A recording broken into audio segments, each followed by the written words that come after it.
The myth that your child is capable of bringing on their periods or their puberty prematurely by having inappropriate thoughts. I was like, there's no way that someone believed that. And throughout my life and career, I've heard that story multiple times.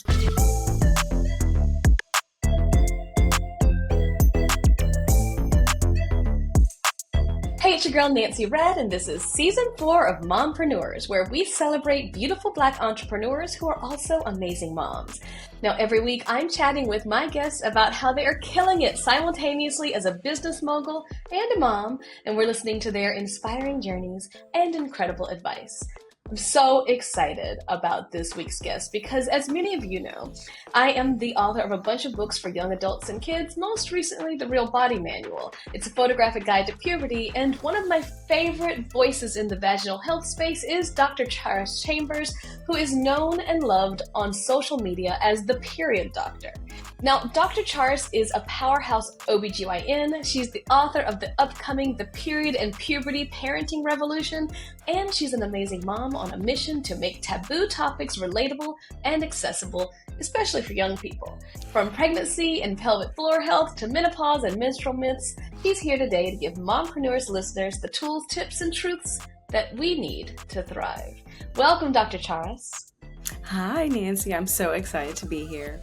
Oh my goodness, you're my little internet buddy. And so you get to be my podcast buddy today. And I have watched your journey for the last 5 or 6 years, and you have been such an incredible resource. And now you're an incredible mom. Oh, thank you. I'm so excited. I think, of all of the titles that I hold dear, mom is like that special one. It's the newest, but it's definitely the one that I think makes my heart just flutter, just to hear you say it. It's a hard one journey. Yeah. Very you much have so. gotten here. You are blessed beyond belief. Talk to us about who's in your household. Who makes you a mompreneur? Right now is you, your husband, and your baby, right? Yes. Me, my husband Zachary, and my baby Joshua. Joshua is 8 months old. He is just a joy. He has the brightest smile, the sweetest giggle, and he has enhanced our life and our household. I mean, just a million times over. Our hearts just overflow daily. We pause and we're like, this kid, like we really made this kid. And it's made my life that much more special. And it's so interesting because as an OB-GYN, you are very well versed in all things pregnancy, all things, women's health, all things vagina, but there's a different experience that you have as a trained professional going through pregnancy and childbirth, right? Absolutely. I cannot even count how many babies I've delivered, how many bellies I've checked, how many fetal movements I have palpated through a belly. But when my baby first moved, I said, I know you lying. I literally was so, just overwhelmed. Like, this is what it is. And I felt myself doing that throughout my entire pregnancy. This is what y'all be feeling? This is round ligament pain? This is how heavy it feels. This is why you waddle. All of these things that I had seen. It is so different to see and to witness and to treat and even manage something and then to live it. And so, pregnancy, all of that has changed my perspective so much. And part of me wants to go back to my patients and be like, sincerest apologies. I could not know what you were going through until I went through it myself. And I'm better for it. Well, and you're more versed than most people in these arenas, not just because of your training, but you have the very unusual experience of having a father as an OB-GYN. And not just a father as an OB-GYN, your big brother became an OB-GYN. And the three of you are like the three little coochie musketeers. That's a first, and that is exceptional. Where's the lie? No lies were told. I love it because you grew up watching your dad, your brother followed in his footsteps, you followed in the footsteps, you've done media together, you've performed surgery together, you are in business together in your hometown. You talk to us about, because for so many of us, our body is an unknown, it's a taboo, it's a form of shame. Growing up with an amazing mom and an incredible dad who was an OB-GYN, who valued women's health, how did that shape your comfort with your own body as a young person? Right. It's so funny because you would think that because I had an OB-GYN father, that I would have way more of the answers and would be much more prepared. And interestingly, I start my book, which I'm sure we'll touch on, with my first period story, talking about the frustrations that I felt as a girl growing up in the South, the Black community, Christian community in Alabama, and just hearing my time of the month and all of the questions I had that were not answered. So even though my dad was an OB-GYN and we knew that he delivered babies and took care of women and did all these hysterectomies and procedures and things and was very well respected, he did not talk to us about reproductive health, with the exception of bringing up if he had a teenage patient that was pregnant as like this cautionary tale. Delivered a 13-year-old today, y'all gotta be careful. And it's like, okay, like we are careful. Like we're literally doing our homework, like before your eyes, you know. And then my mom, who was exceptional, just God rest her soul, just the most perfect form of grace and excellence and love all wrapped in one, wasn't particularly forthcoming as related to reproductive health conversations. I, of course, told her as soon as I started bleeding, I called her into the bathroom. She was like, you started your period. But that same day, I actually was going to go swimming with my whole family. It was summertime. We were all going to the pool, and I loved going to the pool. And so our first conversation was, yes, you started your period. And I was like, I want to go swimming. And she was like, okay, you can if you use a tampon. Are you okay with that? I was like, show me. Like, I want to swim. And I just remember her teaching me how to use a tampon, having a great day, and her being brave and progressive in that respect, but kind of just giving me rules. Like, no one should know you're on your period. This is how you should dispose of it. Let me know if you're in pain, you know, and just kind of general rules, but not a ton of discussion. It wasn't that she was afraid to talk about it in a sense. I didn't get fear, but I felt like it still wasn't something that we just talked about openly, even in a family with an OB-GYN as a father. That's wild, because it just shows how ingrained in our community, and I share a lot of the same touch points, Southern, religious, all of these cultural norms that make body conversation kind of a taboo. And I can't wait to read this story in your book, The Period and Puberty Parenting Revolution. And I fully understand, because I started writing books that are photographic and show the human body, because I also grew up with this. When I wrote my first book and my mom saw it, she got so upset. She was like, what will the pastor think? You are talking about your town there. And I was just, well, and the best part is I have you know, he's retired now, but my pastor, the most amazing person, threw me a book party and had every single woman needs to see this book. Because we can't have the children out here getting pregnant, not knowing how it happened. And I was just like, you're the best. And, you know, the conversation continues to evolve. And yes, unfortunately, you know, your mom passed away in 2017 from cancer, but she was so instrumental and so influential in your family's generational success, into making sure that you all were ready for med school. What do you think she would have to say about how candid and open that you all are right now and all that you've accomplished as the period doctor on social media? Oh gosh, you know, that's such a great question, because I was thinking the other day that my mom never knew the period doctor. That was something that came out. Honestly, it came out because I was still working through grief and trying to find purpose. Grief has this way of rocking your world, so much so that you grasp for something to hold on to. And when I was grasping, I said, the only thing that makes me feel happy or purposeful is helping other people. How do I do that? And how do I do more of that? And so I know that because of who she was and because of her untimely departure from us, that made this feeling that much more urgent. And so I know that that's why I am what I am today. But I do think that she would be proud. I think she would ultimately probably be like, you know what? You were actually onto something. Maybe it's okay to talk about these things. Maybe there's power in transparency and vulnerability. She kind of taught us that, you know, just like most people are taught, you know, what happens in this house stays in this house, right? Girl. She thought that sharing vulnerabilities and even sharing things like I shared about my kidney disease, talking to people, she was worried about how people would respond, if that would limit my potential for employment and all of these things, because parents worry. But I hope that on this side of things, she would say, I'm proud of you for following what God placed in your heart, and I'm proud to be your mom. That's what I hope she would say. I'm sure she would. And so many of us listening and watching right now completely understand. You weren't originally planning on becoming an OB-GYN. You were trying to chart your own course. You had other plans. I said, why would I do that? I thought it was redundant. I was like, okay, if my brother is already doing this, we've already got 2 OB-GYNs in the family. We haven't found a way to take care of children or men. If should the world end or something, I don't know. And so I was like, I need to find something else. I knew I was called and going in the direction roughly of medicine, but I just did not think I would do obstetrics and gynecology. I actually forgot to tell my father once I decided. I talked to him about my 4th year electives. He was like, sounds like a lot of women's health, a lot of OB-GYN. I was like, oh yeah, that's what I'm going to do. Because I fell in love.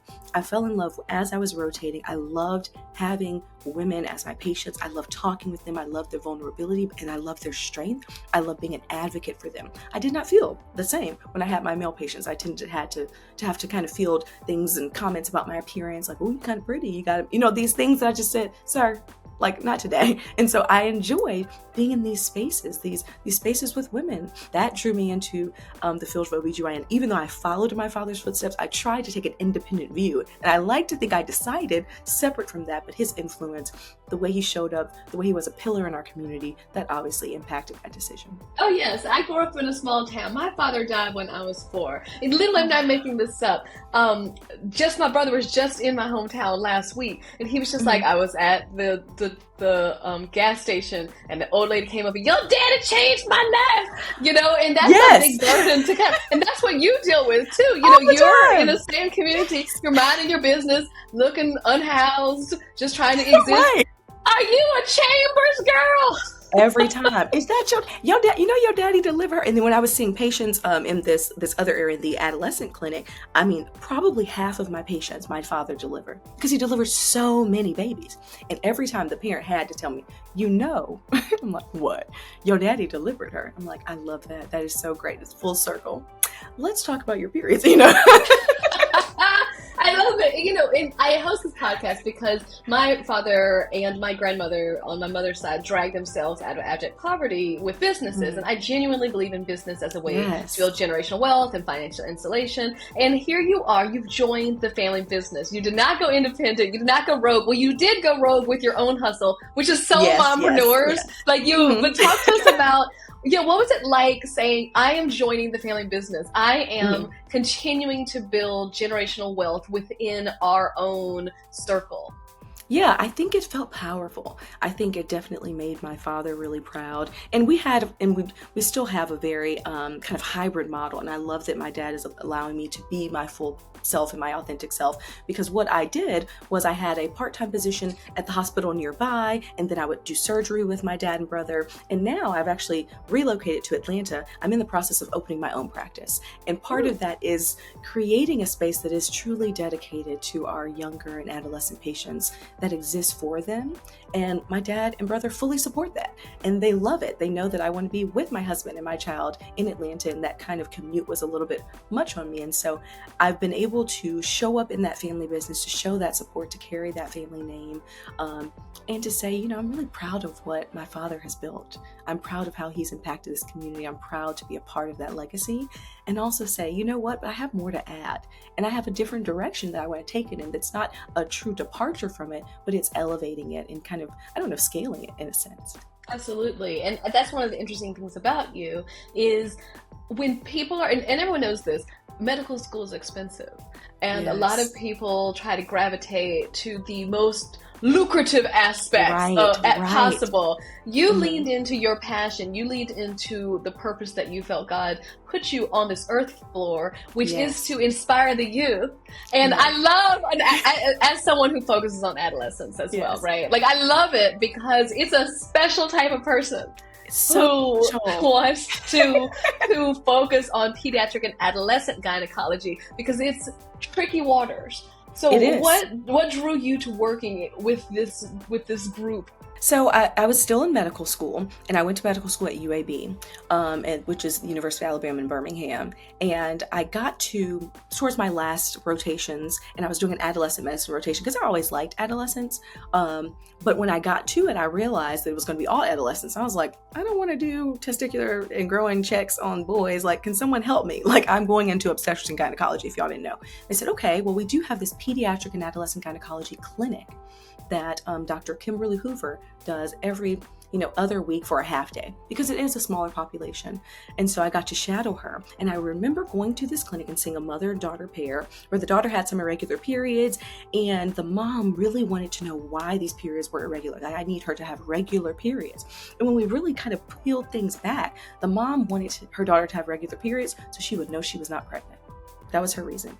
Baby girl wanted to know when her periods were because she played basketball and they had white away uniforms and she needed to know what to pack in her away bag. And it was just so interesting to see these varying dynamics and goals and wishes. But if we just sat down and spent a little more time, we would say, you both want the same thing. You want to be reassured that your child is healthy, and she wants to be reassured that she's healthy and be able to exist with confidence and joy. It was remarkable to have that differing views from a generational standpoint and be able to advocate on both sides to reach a resolution. And I just felt uniquely positioned to positively impact these folks in a way that didn't lend itself to a prescription. It wasn't a procedure. It wasn't any diagnostic test, but it was just speaking and caring enough to get to the root of the issue. So what I found was this was a way to practice medicine, but also lean into a ministry in my spirit, which was resolution and generational conversations, and breaking generational cycles of misconceptions, and just bringing harmony into family dynamics where love is the foundation, but they're just not always meeting and seeing eye to eye. That changed my life. Now, when I went to residency, and it was crazy, like you're drinking from a fire hose, I forgot all about that. I was just trying to stay alive and keep my patients alive. But once I got to my second year of residency, I was like, wait a second, I used to love this thing. And I got to rotate through it. In the second week of that rotation, of the Peds-Gyn rotation, I sent a department-wide email. I was like, I will be pursuing fellowship training in pediatric and adolescent gynecology. Like, I was like, I have found my calling. I know it, and I'm just going to do it. And it was just I didn't question it for a second. It was just like, this is what I'm supposed to do. And it was in those moments where you hearkened back to trying to bridge the disconnect between the frustrated, terrified mom and the overwhelmed daughter, that you kind of had the idea to start the Period Doctor on social media. Yes. You just, which is a great name. I can't believe it wasn't taken. Right? Right. So, at this point, I was in my fellowship training. So I had seen hundreds of mother-daughter pairs, father-daughter pairs, grandma-child pairs, whatever, with this continued disconnect, right? And I'm like, I just want to fix this, And also, I had my peers, my people that I graduated from Spelman College with, highly educated, brilliant women. They're texting me saying, Char, I forgot my birth control again. What am I supposed to do? Char, what is a UTI? How do I know if I have? These questions, I'm like, y'all got to know this stuff. Also, you can Google it, but people don't want to Google things. They want to hear it from someone they trust. So I said, okay, I want to step out of this ivory tower of medicine and make this accessible. I want to be able to reach folks that can't even make an appointment with me. And if I made an appointment every day for 30 minutes for the rest of my life, I would never reach as many people as I could reach using social media. So I was like, I'm going to do it. And so the Period Doctor came to my mind because I am an OB-GYN, but I didn't want to be just boxed in the pregnancy space, because I feel like we overlook folks who are not trying to get pregnant. We act like your period doesn't matter until you're trying to get pregnant, that I don't care about your symptoms until you're trying to conceive. And that could not be further from the truth for me. So as soon as your body starts to develop, if you can have a period, I care about you. And I believe you deserve to learn about your life and learn about your body. So that's how the Period Doctor came to be. And the rest is history. And you are so candid, and you talk about some of the more complex issues, some of the more, I love it. I'm here for it. You talk about period blood going up and in. You talk about, all kinds of issues. Were you nervous about speaking so openly on topics that many consider taboo, especially in our community? So initially I was, but as I started to see how social media was changing, so I mean, when I first started, most of social media was maybe a graphic and a really long caption. Like that was what Instagram was. And then you started to have a picture of yourself holding maybe like one of those little boards. It was like PCOS on a little board and then a caption. And then videos started to come out. So I knew I had to transition to being on camera and speaking on camera, but I found that people loved those. They loved seeing my face with the information. And so if I realized if I can speak about this in my office with this client to her face and it's affecting her specifically, I should be able to speak about it in more general terms to educate a larger public. And so I wasn't nervous about the reception because I was so connected to the why, right? The reasoning behind it. I know that this is for the betterment and the education of people out there. And I don't care if you don't like it. If you don't like it, if it ruffles your feathers, it's probably not for you. Or it is for you and you need it so bad you don't even know, And so I pride myself on being able to talk about these taboo topics with that sensitivity, with that urgency, with that education and medical accuracy as the foundation so it isn't so weird. So people feel called in instead of called out. That is how I approach it. And it was so successful. In 1 year, you were able to, back in the day when this was a lot of followers, you had like 22,000 followers. But here we are 5 years later. And then everyone just loved you. I just remember you were just so beautiful and confident on camera. And it was very exciting to see a woman of color because, I mean, unfortunately, the number is rising. But what is the percentage of Black physicians in America? So Black physicians, I think it's still about 5 to 6%. See, I keep wanting it to, I didn't want to say that. I was like, it has to have increased, right? But I mean, there's not a lot of us. And to see you, it took off, not just with our community, but everybody loves you. So many people. Everybody loves Charis. And so it just has become this brand. The Period Doctor, you are speaking at conferences. You have this incredible book coming out. What is a lesson you learned about turning your medical career that was meant to just be in the office, seeing the 1-to-1 ratio of patients, accomplishing those goals in real time, to turning your medical career into a brand? What are some lessons you've learned? I think I learned that you have to take ownership over your expertise and over your existence on this earth. My parents call it being a good steward. Being a good steward of my talents and gifts is not giving it over to some institution that doesn't actually care about me, right? That was never meant to see someone like me necessarily succeed, that isn't invested in meaningfully changing the community that I care about. And so part of that was taking it back and reclaiming everything I worked for and putting it into something that I could build, something that I could scale, something that I could control and actually lead and show up in this world representing. I never wanted to represent a medical institution or a logo that never considered me, that can leave me or fire me the next day should something transpire. There is a woman named Tashonda Duckett who says, you rent your title, you own your character. That is one of my favorite things because titles are fleeting. Positions come and go. But when you build something that is inherently yours, no one can take that from you. And since you started the Period Doctor, you've gotten a few new titles. The title of wife has happened. Yes. I have watched you on the internet, the title of mom. Yes. And how have these new titles influenced the way that you show up for your patients and your audience? Well, for one, it inspired you to start your own hustle in Atlanta. Yes, absolutely. And I think, you add it to the list of priorities and the things that make your life full. But now I show up with so much more grace, understanding if you are a mom, the way your time is not your time, the way you are sabotaged left and right based on whatever's happening, there's so many places and aspects there. The way marriage is challenging and difficult, even with an amazing partner. I can't imagine how hard it is. So I think the way I show up differently as a wife and mom is extending much more grace, being way more flexible. I used to be so much more rigid. I used to think tight schedules and things protected me from being uncomfortable and protected my anxiety from, feeling blindsided and things of that nature. Now I'm like, y'all got it, because I can't predict when my baby gonna wake up from the nap. It's gonna be during a call that I already planned. Like, I'm so sorry. I have a guest, appearance, a cameo from my child, and people have given me grace, and so I give it too. So I think grace has been a major thing that I've taken from this wife and mother journey. I love that. And, you speak of grace. However, You are still very organized because somehow in the midst of all of this, in the midst of pregnancy, new motherhood, you have been able to push out a book, baby. Talk to us about the upcoming, the period and puberty parenting revolution. My book actually presents to the parent, right? And before I get into this, what I've heard from my peers, a lot of millennials, we did not get the best period education, but we also know that our children, our nieces, our, whoever in our lives, we want to make it better for them. So there's this urgency and this desire by our generation to make things better. But then there's also this thing, but how?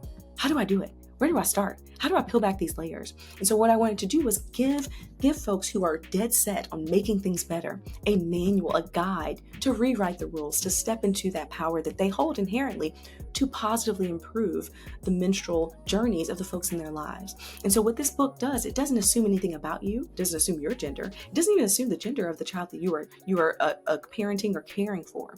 It says, hey, this is the female reproductive health possibilities. This is the process, and this is how you show up for this person. And so I think it adds in cultural sensitivity and compassion and thoughtfulness and all of these things into this process of improving the next generation. And that is the whole goal. It is not telling you what to do for any political purpose or any of those things. It is to make these babies better and freer in the next generation. Is there a pervasive puberty myth or taboo, in particular in Black families, that you wish that we could just retire for good? Ooh, the myth that your child is capable of bringing on their periods or their puberty prematurely by having inappropriate thoughts. That is something I've heard many, many times. So I was actually at a church health fair, and a woman in her 50s came up to me and was saying that she will never forget, because when she started her first period, her mom said, "This is your fault. You're starting early because you've been thinking about boys." And I was like, there's no way that someone believed that. And throughout my life and career, I've heard that story multiple times. You were doing something you weren't supposed to do, and that's why you started bleeding. Your body is changing because you're having bad thoughts. You must have a boyfriend because your hips are starting to develop. How insane is that? It is so harmful to suggest that these involuntary changes can be attributed to actual normal processes. So it is normal for your child to think about boys during that time. It is normal to explore yourself and your interests and your desires and your attractions, but to criminalize that and then tie it to a body change that's uncomfortable that we all have to go through that is entirely involuntary is so bad. And so I caution folks from perpetuating that myth, especially in the Black community. Absolutely. And often parents and caregivers feel that they don't need to talk about it, because some people actually feel talking about puberty too early encourages kids to grow up faster. I mean, you know how I feel about this. My book is like, let it all hang out. It is. My kids ask me a question, they get an answer. They have had access to sex and body education from the time they could read. I think that that's what normalizes the process and separates it from morality. We are moral and just people, but that has no place in body education. Right. Oh, I love that. I absolutely love that. And I think the reality is when we consider the way parents show up, certainly there is a task on their hands to teach their kids decent morals. But if we can at least start with the basics, right? Start with the basics and give them that foundation instead of withholding it because of whatever moral issue you're having. I think that is how we get to that point. I want parents to be able to teach their kids values and how to show up in life and be a good person. Yes. But this is a uterus. And it's a uterus in a good person, a uterus in a bad person, a uterus in a person who's made mistakes, a uterus in a person who is redeemed. It's a uterus. Absolutely. And unfortunately, more and more celebrities and names are coming out and speaking about these formerly taboo issues. And hopefully maybe that can encourage some caregiver child conversations. For example, beloved actress and singer Keke Palmer. She has been very open about living with PCOS, polycystic ovarian syndrome, which is a huge issue in our community. Yes. And she said it's been attacking her from the inside out. She talks about acne, hormonal symptoms. What are signs and symptoms of PCOS that caregivers and parents should look out for in their daughters and even in themselves? PCOS is one of those things that I really enjoy educating on. It is complex in that it's a syndrome, and so that means it can look differently in different people, right? So the kind of core pieces of PCOS is hyperandrogenism, so elevated levels of like testosterone and things that you would expect to be higher in men that can manifest with increased acne, increased hair, things of that nature. Irregularities to those cycles, typically skipping periods or having periods that go too far apart or go away entirely. And then on ultrasound, we see polycystic ovaries, which are ovaries, kind of like the ones behind me, that have multiple sister follicles in them because they're not able to ovulate or release that egg on a regular basis. But parents can recognize this if your child starts to have their period regularly and then it just goes away, or that child skips periods for more than 3 months at a time. What's going on here? Or they have excessive acne that they complain about, or excessive hair on their body. One thing, specifically in the Black community, that I think we don't really understand is that PCOS, because it is hormonal in nature, it isn't just in the reproductive box, it's in the metabolic box as well. And so it can impact the way our body deals with insulin. So one of the ways that manifests on the outside is on the back of our necks and under our arms with hyperpigmentation. It's called acanthosis nigricans, and it looks like a velvety kind of rash on the back of the neck. And many of my Black patients will bring in their kid, and I would say, "Hey, have you noticed this?" "Yes, I told her to clean her neck. I scrubbed and scrubbed." Why does it always have to be our fault? You dirty. No, you have a syndrome. No, and so if I could tell our Black patients, "Hey, with PCOS, on our daughters, especially our daughters that might be a little bit chunkier, have a little bit more of that weight on their bodies, you can see that. It does not mean they are not cleaning themselves. It does not mean they're doing anything wrong. As a matter of fact, it is a manifestation of what is happening inside of their bodies. And it is a sign for you to take them to get some care where we can start managing their bodies and managing maybe diet and things like that. Not to put them on a diet, but to make them aware, to make you as the parent aware, who's the person who's feeding it, that this is something that's happening. It's already in play. And we need to, make sure that we're monitoring it. Absolutely. And also just being under the regular care and getting your gynecological checkups. Yes. Because all of these things can happen to anyone. And sometimes it's just luck of the draw. It's particular, we're seeing a lot more conversation of fibroids. I have had fibroids since I was a teenager. I didn't know the extent of fibroids. Mm-hmm. I didn't know how, it's like the vast majority of Black women have fibroids or fibroids, fibroids. How are we supposed to say this? What are we saying these days? Fibroids. Okay, fibroids. Because I don't know if you've been keeping up with journalist and bestselling author Lindsay Davis. She's been very open about being diagnosed with life-altering fibroids and just waiting so long to deal with them. What are signs of fibroids that Black women should watch out for, as she highlighted?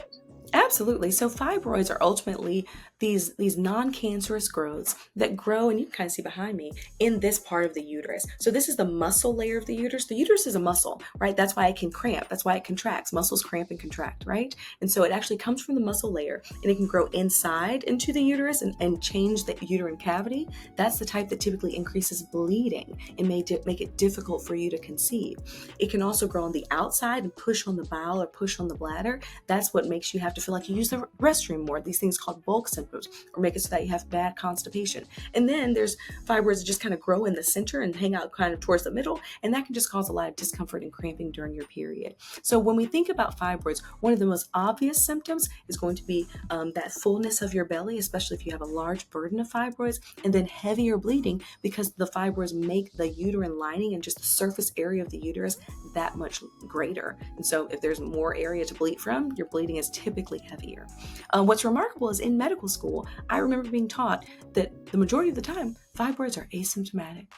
You don't even need to do anything about them. And that is true if you have a focus on mostly white women. But when you look at Black women, they are much more likely to have larger fibroids that start earlier, and fibroids that cause much more significant bleeding, often leading to anemia. Absolutely. Even just hearing you say your underarms aren't dark because you're dirty.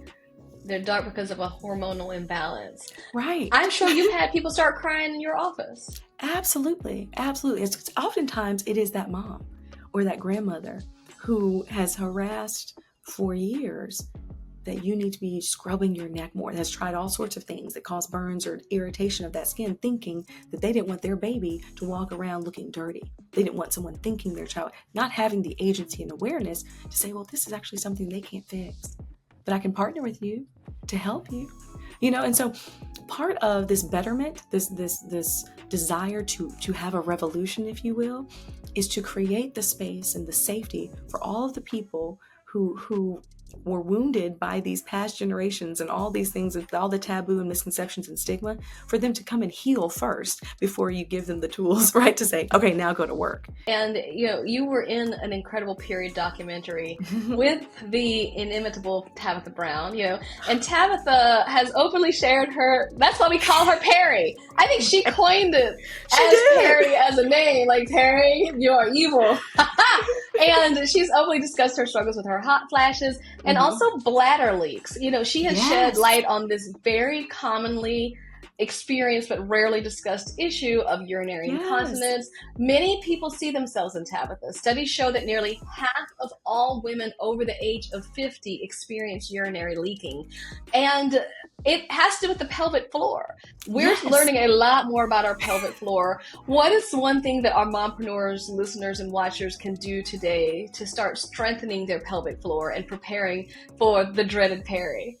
So, most people, when they think about strengthening the pelvic floor, they're thinking about doing Kegels, right? They're like, oh, you want to do the Kegels. But not everyone should. Some people have pelvic floors that are so tense and so tight that doing those Kegel exercises could actually worsen leaking and worsen some of their pelvic floor dysfunction. So what I would recommend is that you connect with a pelvic floor physical therapist. They are exceptional at caring for your pelvic floor and looking at your personal history and giving you the tools and exercises and techniques to improve your pelvic floor. The reality is, as you mentioned, that pelvic floor starts to change because it is dependent on the presence of estrogen. Estrogen improves the blood flow and makes those muscles nice and strong. And so there's atrophy and things that occur around the urethra and in that pelvic floor that worsen leaking, as you mentioned. And so there's the awareness of these specialists called pelvic floor physical therapists who are perfect after birth, before menopause, all times of your life. They are exceptional. And then working with your qualified healthcare provider to get maybe the hormone replacement that you need, should that be something that you're interested in. If you're in Atlanta, you know who to call on. Exactly. The period doctor has set up shop. Okay, we're going to wrap this up with some rapid fire mommy myths. Are you ready? Yes. Okay, mommy myth. You need scented products to keep your vagina and vulva clean. Immediately no. You do not need scented products. I always say you do not need to smell like a bouquet of flowers or an edible arrangement. You are a human being, and that area, the vaginal area, the growing area, is not supposed to smell fragrant or like something that you would pick or purchase in Sephora. What you need is a little bit of warm water and some attention to the areas and maybe some gentle soap on the external portions only. We do not insert anything on the inside. That vagina is self-cleaning. You are not cleaner because you smell like flowers, and none of that has anything to do with the healthiness of your body. Mommy myth. Severe period pain is just something that you gotta deal with. Immediately no. Severe period pain, as in period pain that prevents you from going to work or participating in sports or participating in social events, that is something that needs to be evaluated. That is abnormal. Obviously, we say that, a lot of people have cramping. About 80 to 90% of menstruators are going to have some amount of cramping, but that cramping should respond to over-the-counter medication or a hot, shower or a heating pad or something. If it doesn't respond and actually prevents you from doing your daily activities, that's when we get into the disorder land, and that's when you need to get help. A lot of the times that's going to be something underlying, like endometriosis or fibroids or adenomyosis or any of those things that deserves medical treatment and attention. Mommy myth. Period floor exercises are only for older women or after childbirth. Oh my goodness. Pelvic floor exercises are for anyone. We actually have some pelvic floor therapists that work with adolescents because they can have incontinence issues. They can have difficulty and discomfort, especially if they have chronic pain. Chronic pain in the abdomen can affect your pelvic floor. It all goes down. And so when we try to restrict this care and this comfort and these resources to certain groups, we often leave these other groups untreated and suffering unnecessarily. Pelvic floor therapy is for everyone with a pelvic floor. I love it. All right, mommy myth. Douching keeps your vagina healthy. Douching actually makes your vagina unhealthy. We know that douching can be associated with all sorts of infections, with increased risk of bacterial vaginosis, with increased risk of pelvic inflammatory disease. So douching is an ultimate no-no. Mommy myth. You should skip exercise during your period. Oh my gosh, absolutely not. So, exercise during your period can actually improve period cramps. I will never forget in high school when I was on my period for cheer camp. If you know anything about cheer camp, it is intense. And I was like, oh, just kill me now. It was my best period ever. I couldn't even feel my cramps because I was so focused on working out, and all of the endorphins and all of those things really improved my period cramps. So, if you can muster it, if you can get yourself together to work out, I would encourage you to work out on your period, not doing crazy strenuous things, but doing enough to move so that your body can actually start to feel better. Amazing. Mommy myth, menstrual cups aren't safe if you haven't given birth. Oh, menstrual cups have nothing to do with giving birth. Now, you want to make sure that you get the menstrual cup that is the right size. Menstrual cups come in different sizes, and they do matter because the fit affects how effective they are at actually capturing that menstrual blood. An alternative to menstrual cups is menstrual discs. They also capture blood and hold it, but they're a little bit more flexible, and they can be a little bit more comfortable if you don't find menstrual cups to be comfortable. Okay. Last but not least, mommy myth, menopause always starts at 50 and above. Absolutely not. So the average age of menopause is about 51 and a half in the United States, but we know it can start sooner.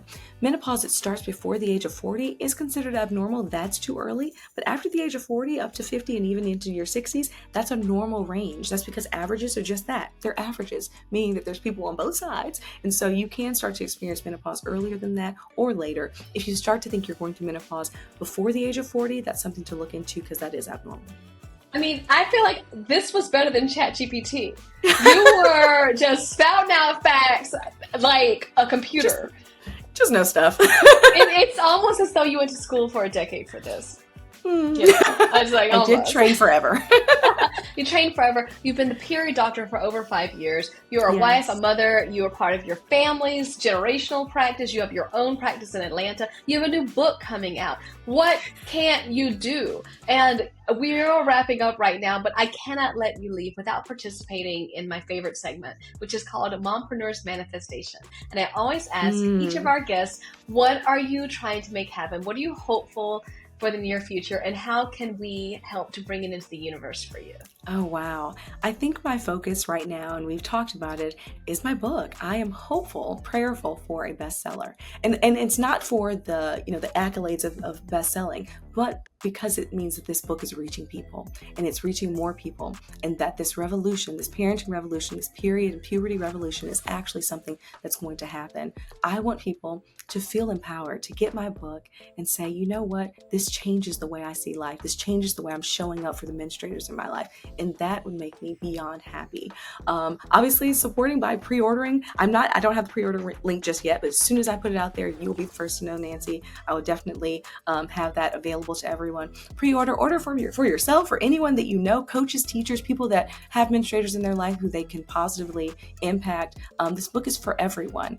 And so I hope that it reaches everyone. I love it. Okay, tell everyone where they can find the Period Doctor online and any endeavors. Where is your clinic?